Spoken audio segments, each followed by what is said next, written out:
Chapter 8: Overcoming Obstacles. Once people have studied and become financially literate, they may still face roadblocks to becoming financially independent. There are five main reasons why financially literate people may still not develop abundant asset columns. Asset columns that could produce large sums of cash flow. Asset columns that could free them to live the life they dream of instead of working full time just to pay bills. The five reasons are: Reason number one: overcoming the fear of losing money. I have never let I have never met anyone who really likes losing money, and in all my years I have never met a rich person who has never lost money. But I have met a lot of poor people who have never lost a dime. Investing, that is, the fear of losing money is real. Everyone has it, even the rich. But it is not fear that is the problem. It is how you handle fear. It is how you handle losing. It is how you handle failure that makes the difference in one's life. That goes for anything in life, not just money. The primary difference between a rich person and a poor person is how they handle that fear. It's okay to be fearful. It is okay to be a coward when it comes to money. You can still be rich. We are all heroes at something and cowards at something else. My friend's wife is an emergency room nurse. When she sees blood, she flies into action. When I mention investing, she runs away. When I see blood, I don't run, I pass out. My rich dad understood phobias about money. Some people are terrified of snakes. Some people are terrified about losing money. Both are phobias. He would say, so his solution to the phobia of losing money was this little rhyme: if you hate risk and worry, start early. That is why banks recommend savings as a habit when you are young. If you start young, it is too easy to be rich. I won't go into it here, but there is a large difference between a person who saves who starts but there is a large difference between a person who starts saving at age 20 versus age 30. A staggering difference. It is said that one of the wonders of the world is the power of compound interest. The purchase of Manhattan Island is said to be one of the greatest bargains of all time. New York was purchased for $24 in the trinkets and beads. Yet, if that $24 had been invested at 8% annually, that 24 dollars would have been worth more than $28 trillion by 1995. Manhattan could be repurchased with money left over to buy much of LA. LA means Los Angeles, especially at 1995's real estate prices. My neighbor works for a major computer company. He has been there 25 years. In 5 more years, he will leave the company with $4 million in his 401k retirement plan. It is invested mostly in high growth mutual funds, which he will convert to bonds and government securities. He will only be 55 when he gets out, and he will have a passive cash flow of over $300,000 a year, more than he makes from his salary. So it can be done, even if you hate losing or hate risk. But you must start early and definitely set up a retirement plan, and you should hire a financial planner you trust to guide you before investing in anything. But what if you don't have much time left or would like to retire early? How do you handle the fear of losing money? My poor dad did nothing. He simply avoided the issue, refusing to discuss the subject. My rich dad, on the other hand, recommended that I think like a Texan. I like Texas and Texans. He used to say, in Texas, everything is bigger. When Texans win, they win big, and when they lose, it is spectacular. They like they like losing. I asked. That is not what I am saying. Nobody likes losing. Show me a happy loser, and I will show you a loser, said Rich Dad. That is not what I am saying. Nobody likes losing. Show me a happy loser, and I will show you a loser, said Rich Dad. It is a Texan's attitude toward risk, reward, and failure I am talking about. It is how they handle life. They live it big, not like most of the people around here, living like roaches when it comes to money.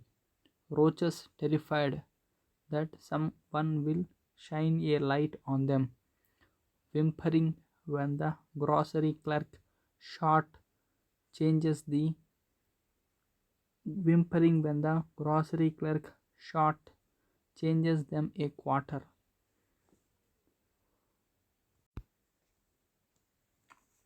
Rich Dad went on to explain, what I like best is the Texas attitude. As I mentioned already, Texas attitude, risk, reward, and failure. They are proud when they win, and they brag when they lose. Here, the brag means boast. Boast means they talk about yourself with excessive pride. When they lose, they talk about it with excessive pride. Texans have a saying, if you are going to go broke, go big. You don't want to admit you went broke over a duplex. Most people around here are so afraid of losing, they don't have a duplex to go broke with.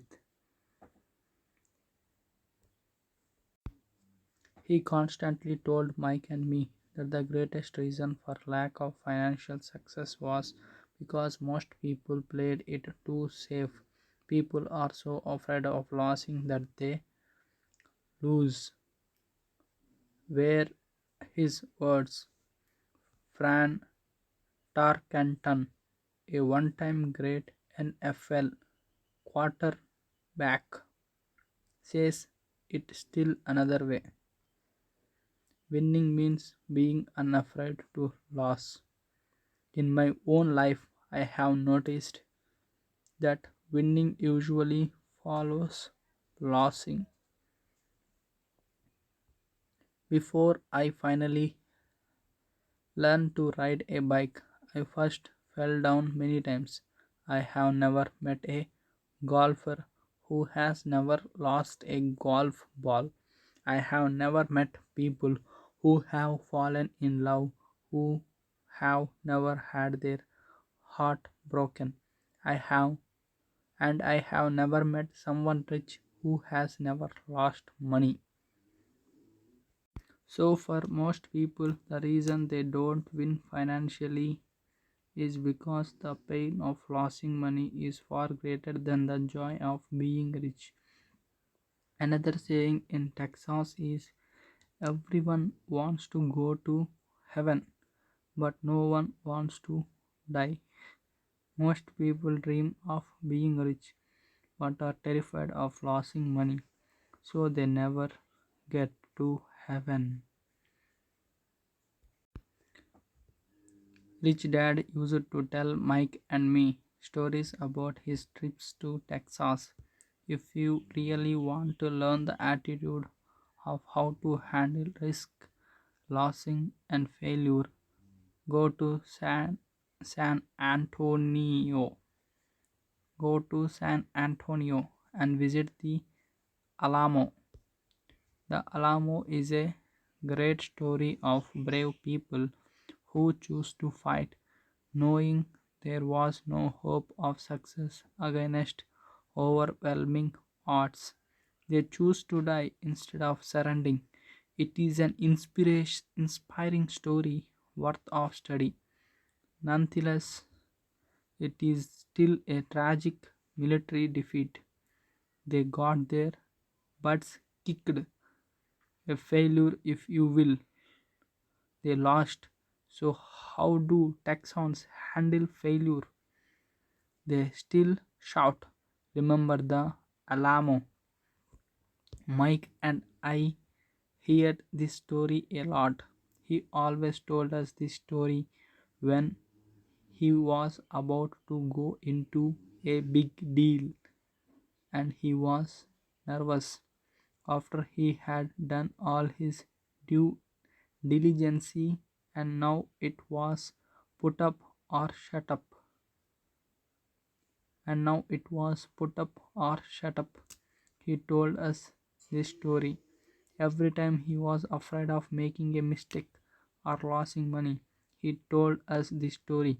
It gave him strength, for it reminded him that he could always turn a financial loss into a financial win. Rich Dad, I knew that failure would only make him stronger and smarter. It is not that he wanted to lose, he just knew who he was and how he would take a loss. He would take a loss and make it a win. That is what made him a winner and others losers. It gave him the courage to cross the line when others backed out. That is why I like Texans so much.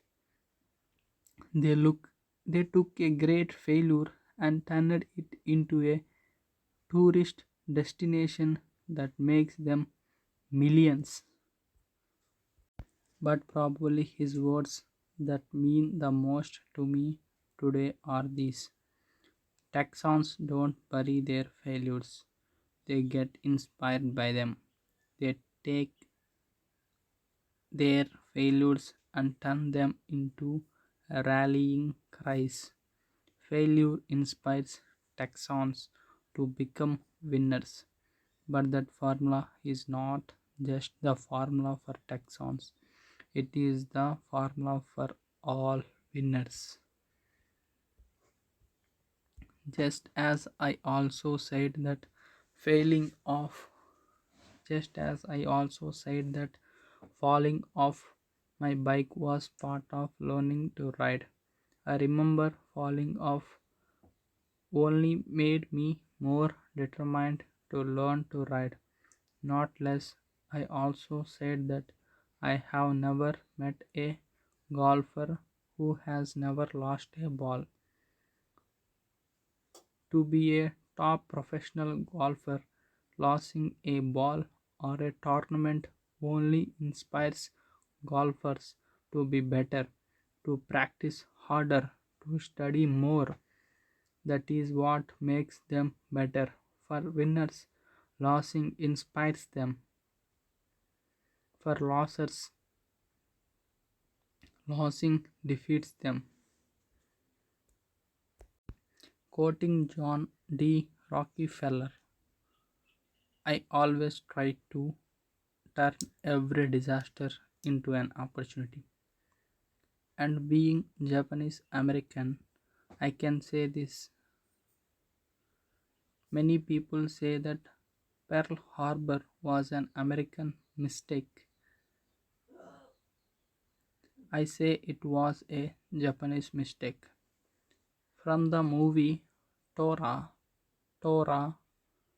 Tom, a somber Japanese admiral, says to his cheering subordinates, I am afraid we have awakened a sleeping giant. Remember Pearl Harbor. Remember, Pearl Harbor became a rallying cry. It turned one of America's greatest losses into the reason to win. This great defeat gave America strength, and America soon emerged as a world power. Remember, Pearl Harbor became a rallying cry.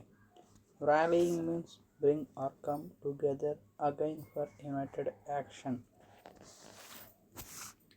Another meaning, recover in health or strength. Recover in health, a cry. It turned one of the America's greatest losses into the reason to win. This great defeat gave America strength, and America soon emerged as a world power. Failure inspires winners, and failure defeats losers. Losers. It is the biggest secret of winners. It is the secret that losers do not know. The greatest secret of winners is that failure inspires winning. They are not afraid of losing. Repeating Fran Tarkenton's quote, winning means being unafraid to lose. People like Fran Tarkenton are not afraid of losing because they know who they are. They hate losing, so they know that losing will only inspire them to become better. There is a big difference between hating losing and being afraid to lose. Most people are so afraid of losing money that they lose. They go broke over a duplex. Financially, they play life too safe and too small.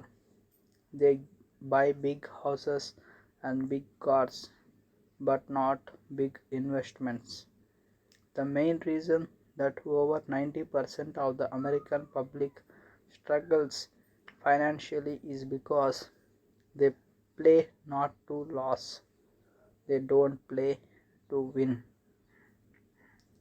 They go to their financial planners or accountants or stockbrokers and buy a balanced portfolio. Most have lots of cash in CDs, low yield bonds, mutual funds that can be traded within a mutual fund family, and a few individual stocks.